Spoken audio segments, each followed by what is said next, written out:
So let's take a moment to talk about the inspiration, motivation, discipline, and habit cycle. Now, this is the natural ebb and flow of our personalities.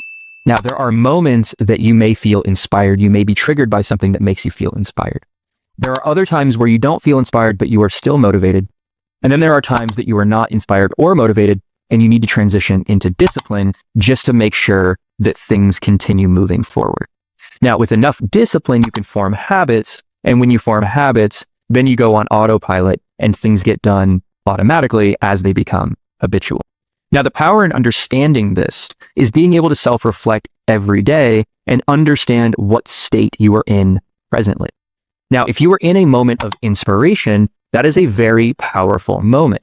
And that is the time in which you want to do your visionary work, your big picture work, your creative work, your strategy work, because this type of work requires the most brain power. And in moments of inspiration, you have the most brain power. So you want to maximize that. A step beneath that is your motivation. Now, your motivation, you still have this positive mindset. You still want to get things done, although you don't have as much brain power as those moments of inspiration.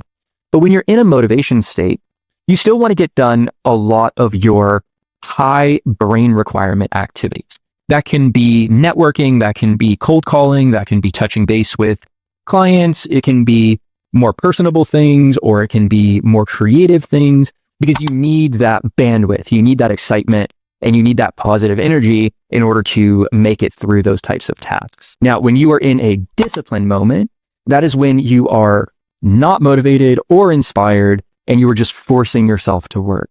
This is the worst time to think about big picture. It's the worst time to think about creativity, and it's the worst time to be social. And if you try to do those things while in a moment of discipline, you are working against yourself and you're going to burn yourself out.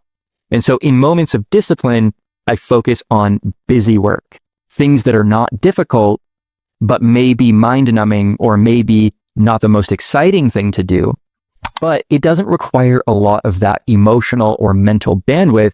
And so I can really lock in with a good podcast or a good soundtrack, and I can just crank those things out in a state of discipline.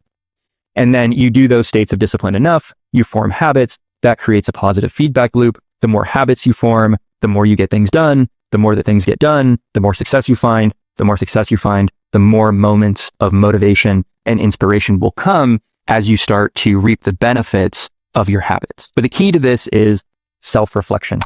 Identify what state you are in and make a decision as to what type of work will be completed based on the state that you are in.